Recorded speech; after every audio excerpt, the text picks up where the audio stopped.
I'm pleased to be here this morning with you, and I have to confess, I was really enjoying that back and forth debate about Uncle Greenspan and interest rates and renting money. So I'm sorry that we had to cut off that lively debate, but it was very interesting, so I appreciate that.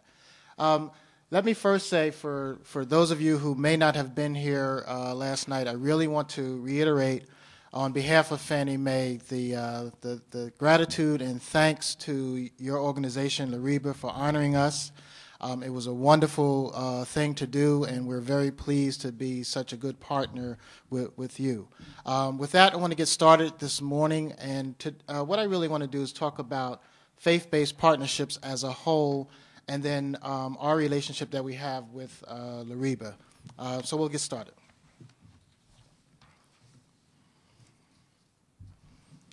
Now, I'll try to stick very close to the slides that you see up there that Paulette did so much hard work to put together, but most of the conversation will be just from the heart what we do at Fannie Mae.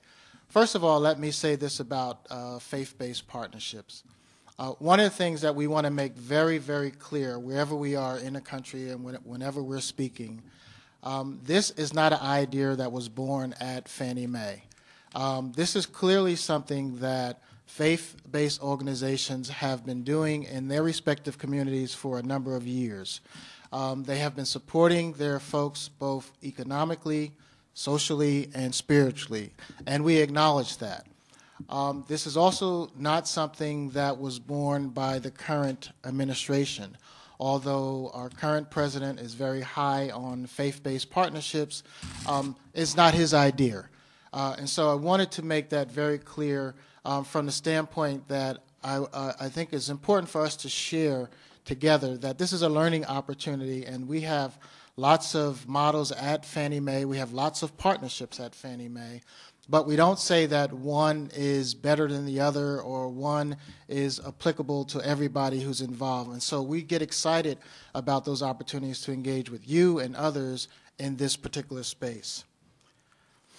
Fannie Mae, for those of you who aren't aware of our company, let me just say very clearly that with respect to housing Americans, in the mid-1930s, I'm sure Professor knows about the Great Depression that took place. Fannie Mae was actually born out of that Great Depression. And it was a simple reason why it was important to create an organization within the United States government such as Fannie Mae. And that reason was people who were actually paying on their mortgages every single month. Even during the Great Depression, they lost their homes while they were paying. And the reason why they lost their homes is because at the time they would pay so much on their homes over a period of X years, X months, and then the balloon mortgage was due at the end of a certain period. Well, during the Great Depression, when that balloon mortgage was due, there weren't any lenders for them to go out and get that financing. And so that was the creation of what we all know today as the 30-year fixed mortgage. It was actually born out of the Great Depression. And when that happened, the government looked for a company that would buy such a thing as a 30-year fixed-rate mortgage, and Fannie Mae was created to do that. Well, that was in 1938. Roll the clock forward. 1968, we became a private company. 1970, Congress created Freddie Mac so that there will be competition in what is known as the secondary mortgage. And so from 1970 on to today, Fannie Mae and Freddie Mac have been sort of the largest participants in the secondary mortgage. What I want to share with you is what we do at Fannie Mae, our mission at Fannie Mae, and what gets our employees up each and every day.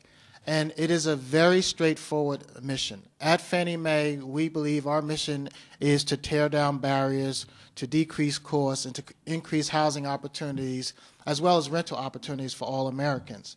Because we believe in doing that, it creates safer communities, it creates stronger families, and it strengthens our nation as a whole. But we also believe that there's a duality with respect to increasing home ownership.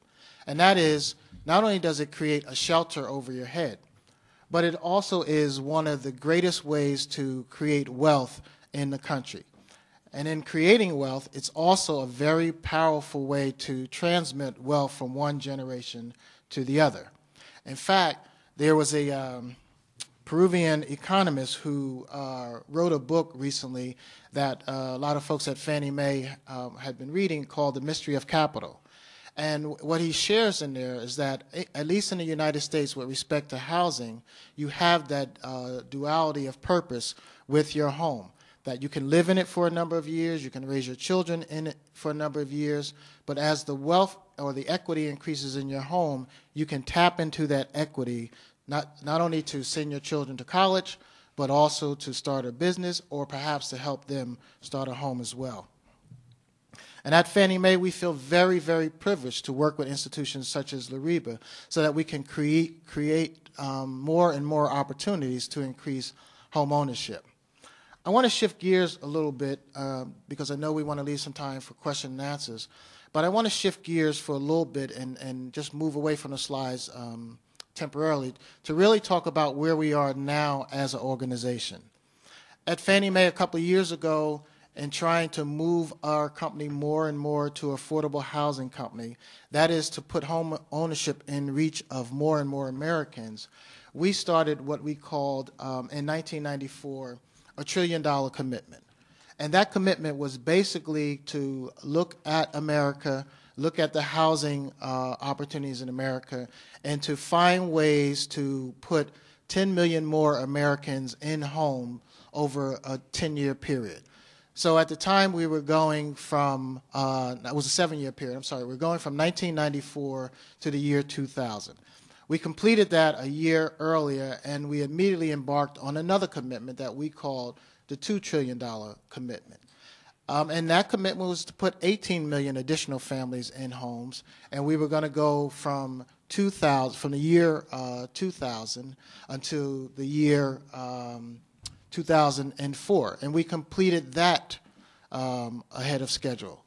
At that point in time, we were really struggling with sort of an encore because we realized that for most people, including a lot of folks at Fannie Mae, we really didn't know what $1 trillion looked like, and we certainly didn't know what $2 trillion looked like. But we did know that there were a number of folks in the country who could not afford their own homes, and in fact, there was a large housing gap in America. When you looked at white Americans as a whole, 74% of them owned their own homes and were able to tap into the equity and were able to transmit that wealth that I spoke about. But when you looked at minority communities, be it women-headed households, African Americans, Hispanics, Asians, all other folks in the United States, they were clearly below the 50% rate of home ownership. So there was a definite gap in those who could own their homes and those who did not own their homes. And Fannie Mae wanted to address that gap. And so we came to agreement amongst our colleagues throughout the country that we would then embark on this year what we call the American Dream Commitment 3.0. And it really just has three major components to it, and I think all of them would be of interest to this group here. The first component is to get more people in homes. The second component, and this goes to the heart of the conversation that they were talking earlier about foreclosure, the second component is to keep people in homes. We don't want to just put people in homes and then have to worry about foreclosing on them, but we want to find ways to keep them in homes. And then the third component is really about increasing the supply of affordable homes. Now at Fannie Mae, we're going to have a number of different initiatives to address those three components.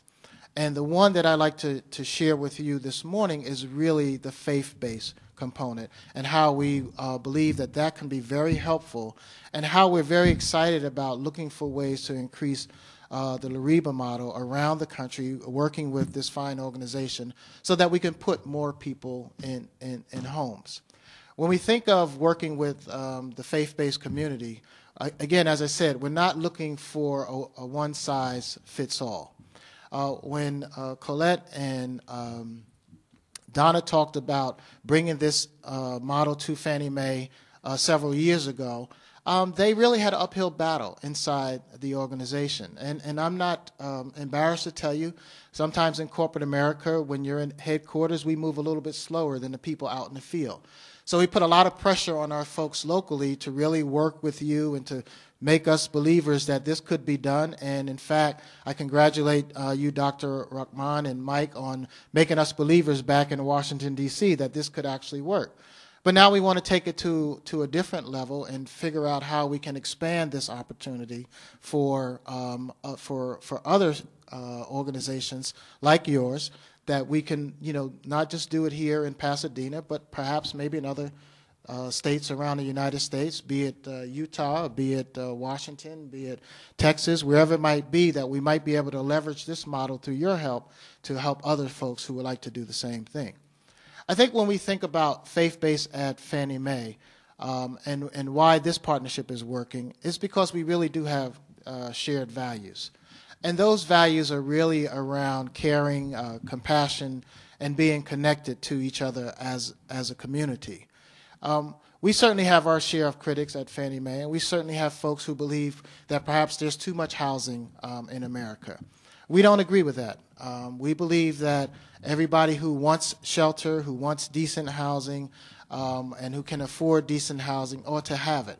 And for those who can't afford it, we think as a community that we have a responsibility to put them in position so that they can afford it. So we don't listen to the critics when they say America is overhoused. And certainly when we think about what you have done over the last couple of years, I think it's astounding to have a community of Muslims in America who for various reasons have been renting apartments when clearly the money that they spend on renting apartments, they can own their own homes and shelter their families and have their families grow. So I think that's the sort of the undergirdings of the model that you have come up with. You're able to do something where you maintain adherence to your beliefs and to your laws. At the same time, you're able to enjoy the quality of your own home and raise your family in there. And I think that's very important. And it's something that you should really, really applaud yourselves on doing it. Let me see what is there a question? Oh.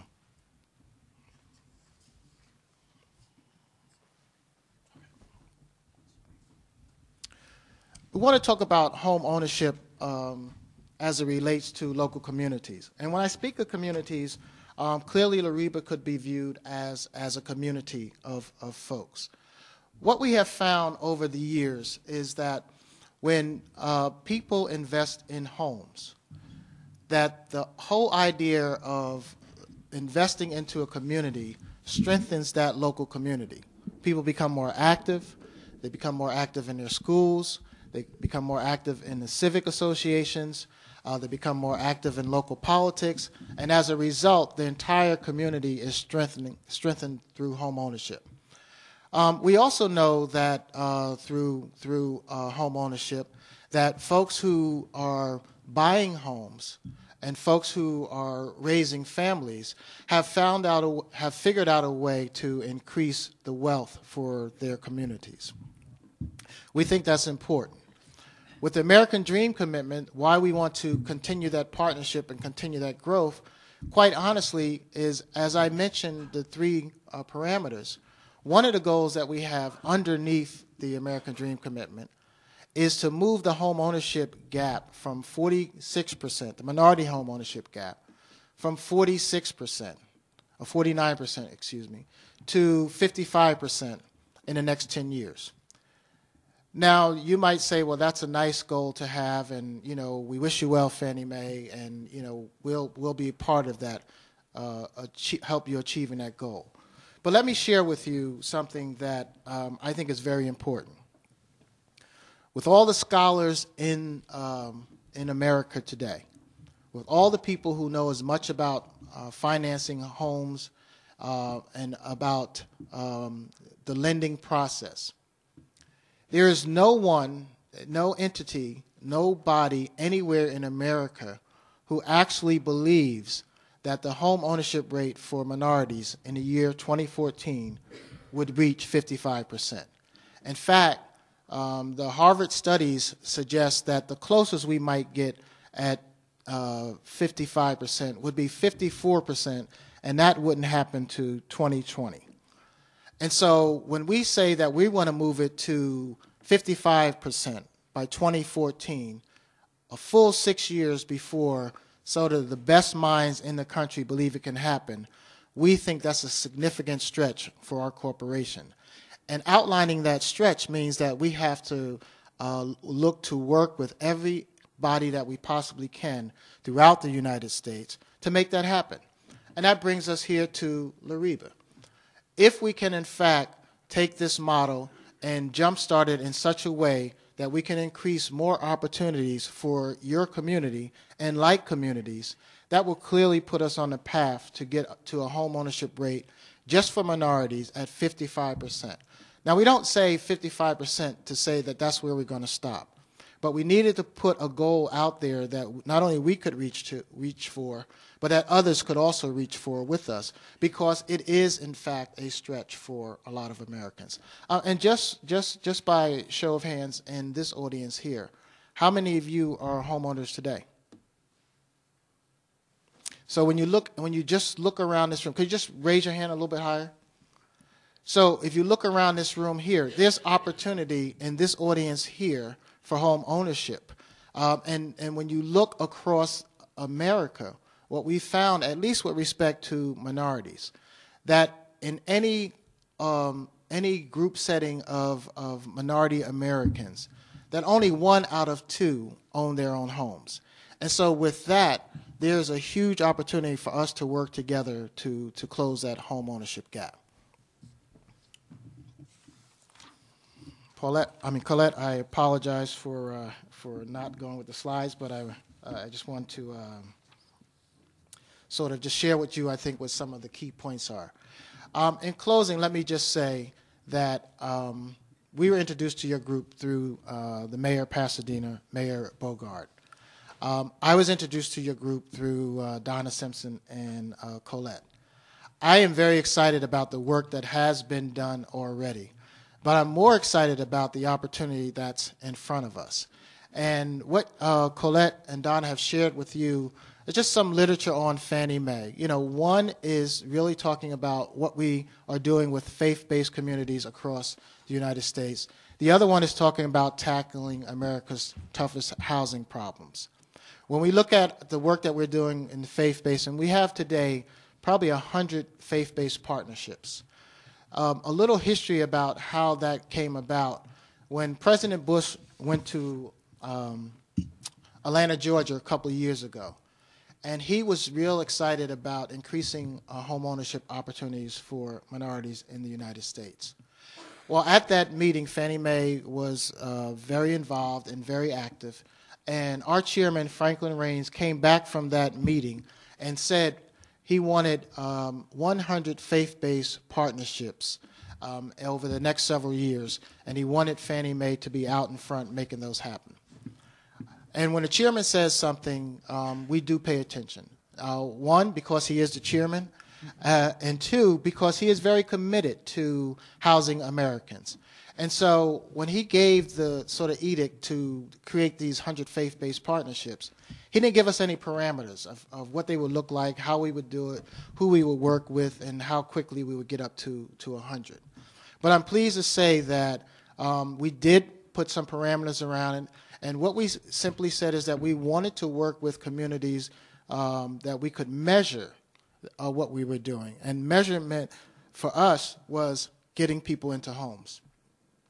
Well, shortly as we were approaching 65 partnerships just a few months ago, our chairman came back and said, I want to change that number between now and 2014 to 250 faith-based partnerships. And so we're gearing up again to figure out how we would go from the 100 that we were asked to do to the 250.